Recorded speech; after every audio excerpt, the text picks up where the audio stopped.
All right, Jeff Zimmerman here with Charles Conwell, one of the fastest rising stars in all of boxing, light middleweight. Got a big fight on the Golden Boy card in Ontario, California at the Toyota Arena, December 14th against Gerardo Vergara. It's on the undercard of Alexis Rocha and Raul Curiel. How you doing, Charles? I'm doing good. I'm feeling good, so I'm excited. Yeah, man, as I was telling you before we got started, I'm pretty blessed, man. I got to interview a former Olympian and Roy Jones yesterday. I got another one Mhm. right here Yeah. in you, so I appreciate it. Oh, yeah, no problem, no problem. So I got to ask you though, man, before we get into your fight and everything going on, what's up with the water in Cleveland with all these Olympians? Renell Williams, Tiger Williams, Terrell Gachet, then you had Morrell. Uh, what are you guys doing out there? I don't know, man. Maybe it's that Lake Erie water. I don't know what it is, man. I don't know. It's just we bred different. I guess we bred to be Olympians. Yeah, yeah. When I was kind of doing some checking on you, and then all this stuff started popping up, I was like, it didn't even dawn on me, man. But pretty cool stuff. So, man, you've been around, 2016 Olympian, Mhm. 27 years old now, 20-0, 15 knockouts. Mhm. Still kind of an unknown quantity, though, outside of the real boxing fans, outside of, Right. that arena. Just talk a little bit about your story, getting into boxing and just kind of, your journey a little bit. Like you said, man, I've been boxing for a while now. Like you said, 2016 Olympian. I turned professional in 2017. Had my first pro fight in 2017, and just been grinding ever since. Just working my way up the ranks. I think why I haven't been in the media eye is just I never really had a solid platform to push me until now, and I had a couple layoffs on and off a couple of times. So I think that got me out the media's eye for a while, but now I'm back and I'm better, so it's okay. We building momentum, we building this thing back, and now I'm feeling good, so I'm excited. Yeah, yeah. I mentioned Golden Boy, and we'll get into what's going on there. And talking about setbacks, no, and I'm sure this is a tough topic for you, but no bigger setback than seeing a fellow fighter, die in Right. the ring or after a fight. And Patrick Day, well liked, Mhm. well known, and you had that happen to you. Can you just take us back a little bit on that situation and you know how you've come from there? I really don't like to get too much into it, but man, like you said, it was just been a rough situation for me. It was a lot of mental things that was going on with me, but now I fought through it. I bit down. I got clarity with myself. I got clarity with everyone around me. I got a clear conscience about it, and I'm feeling good. I'm excited. And I just want to put out there to every fighter that boxing is a serious sport, and you don't play boxing, you can't play boxing. This is the most dangerous sport in the world. People lose their lives in this sport, and to take this sport lightly is to you just actually get hurt. So if I advise everybody to take this sport seriously, I'll take it as serious as possible. So I advise everybody else to take it serious, and man, just protect yourself at all times for sure. Yeah, and you became to your point, you became a mental health advocate, Yes. helping with the underserved community, in Mhm. gyms and stuff like that. Can you at least speak to that part of it? What you're Oh deep yeah, for into it? sure. Like you said, I just opened up a boxing gym this year, back in Cleveland, back in my city. So I'm excited about that. We teamed up with a mental health agency to help provide mental health uh preventative measures and just counseling and things like that, just to help the community because mental health does not just only come from sports, but it can come from just daily life and just your background, how you come up, where you live. So just for me to get that outlet in the sport I love, just bringing them both together was just an amazing thing, and it's something I'm really proud of, and I can't wait to see it grow. Yeah, man, kudos to you for doing that. I mean, that's giving back already at such a young age. So that's awesome. Thank Taking a negative and turning it into a positive. you. Yes, Um, thank you. let's talk about you, man, as a fighter, 20-0, 15 knockouts. People like knockouts. I think a lot of folks were hoping to see that last week in Dallas with Mike Tyson and Jake Paul with Hmm. Iron Mike, hoping he had one more uppercut or left hook in him. But talk about you and your style and what you bring to the table, because every time I see you fight, it's just you can't miss TV. Man, I would really consider myself like an aggressive counterpuncher. I try to, I know how to do everything in the ring, but I love to bring the action. I love to press guys. I love to, I love to fight. So, but the better the fighter, the more you'll see out of me. The higher I get up there, the more of my IQ, the more of all my skills you can see. I can box, I can bang, I can do it all. Just what I need to bring. And if I feel like a guy doesn't belong in there with me, I'm gonna try to get him out of there. So.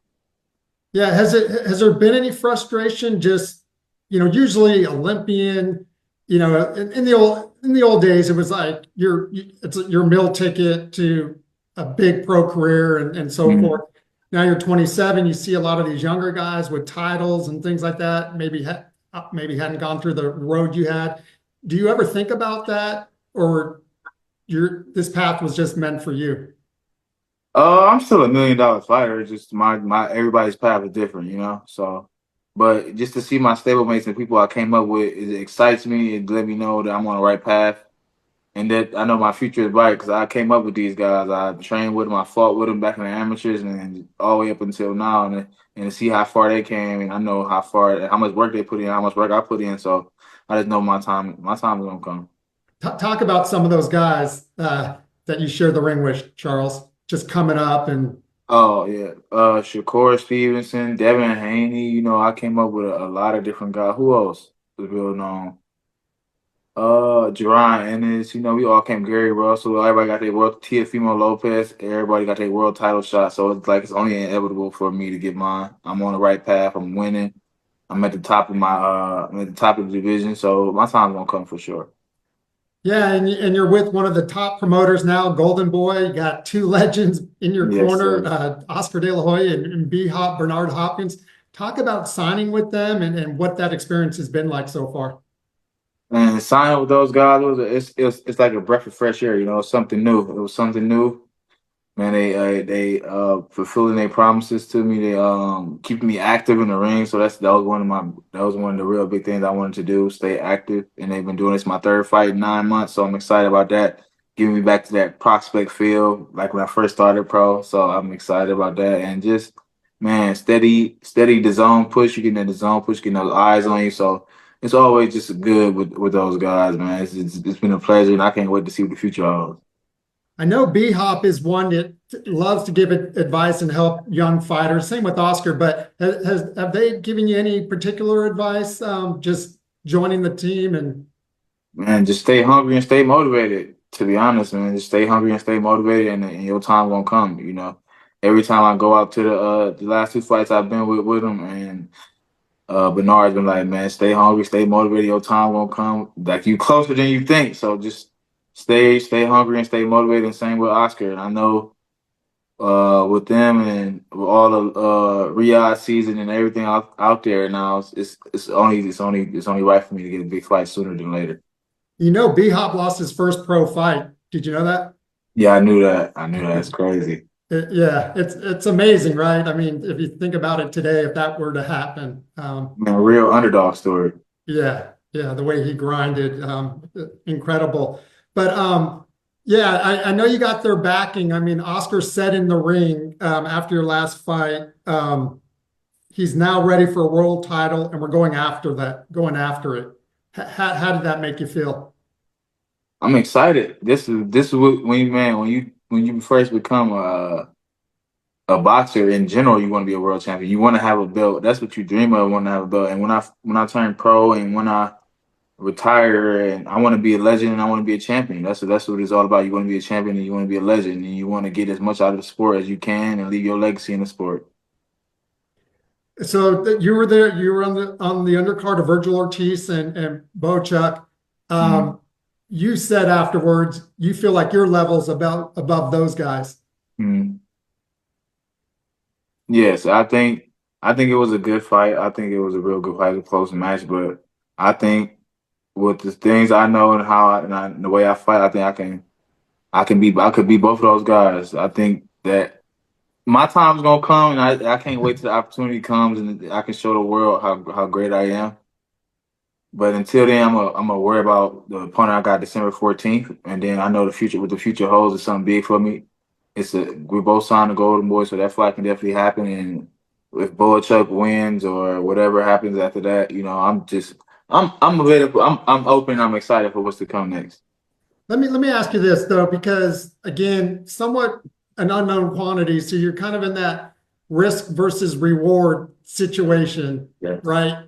Kind of a high risk, maybe a Yeah. low reward for some of these guys. Yeah. We saw that with the welterweight divisions with Spence and Crawford and guys, coming up, they were waiting for the big fight. I even talked to Roy yesterday and asked him about Boots and Vergil fight falling through. And he felt like Boots is just waiting for that one big fight. And you got to eat snacks on your way to the steak, right? Mm. Are you worried about being avoided, or do you feel like with Oscar and Bernard and having these other 154 pounders with them, you're like you said, your time will come? I mean, having Oscar and Bernard, and with the whole new Riyadh season, I think that right there, and just how they are already aligned with that, I think with the Riyadh season, it's hard to kind of it's. I don't think it's no more ducking. I think that they got the money right, they got the situations right for fighters now. So I think that if the fans want to fight strong enough, they can get the fight with the type of guys I got behind, which is Golden Boy and Oscar and Bernard Hopkins, and with them teaming up with Riyadh season, I think any fight's possible now. So yeah. Money will be a non-issue, is what I'm Yeah, hearing. yeah, basically. Right. You got Turkey there with unlimited resources. Right. If you had your choosing after this fight, and not to look ahead, but who would be your next three opponents that you would like to get in the ring with? Um, I would probably say ex-world champion, just so I can build my name up. So whoever's the ex-world champion that's out here. And then I'll say probably like either a title eliminator than one of the champions, man. If I can't, or I can just skip to ex world champion straight to title, then I do it like that, and then unification. So however it looks, but I want a belt. So that's the main thing I'm worried about. I'm worried about if I can't get a world title shot next, give me an ex world champion to build my resume to prove my credibility, and then after that, straight to the world champions or uh contender title eliminator or world champion. It's like it's nothing else. Like you can't go back. Like it's hard to say. It's only up from there. So Right. I don't No know. names though in particular? I fight Murtazaliev, Fandora, Vergil. You know those. You know Crawford, but I don't think Crawford wants to fight at 154. I think he wants to get. So if he vacates, I'm number 3 in the WBO. So that's like the highest ranking I am right now. So I'll take the WBO title shot. That's open too. So whatever. Yeah, he might be a little bit of that high risk, Yeah. low reward situation. Yeah. But he's But kind of if he vacates his belt, I would love to get a chance to fight for it. yeah. 154 became one of the most stacked divisions overnight. Yeah. With everyone moving up and what's going on there. Talk about this guy you're fighting though, Vergara.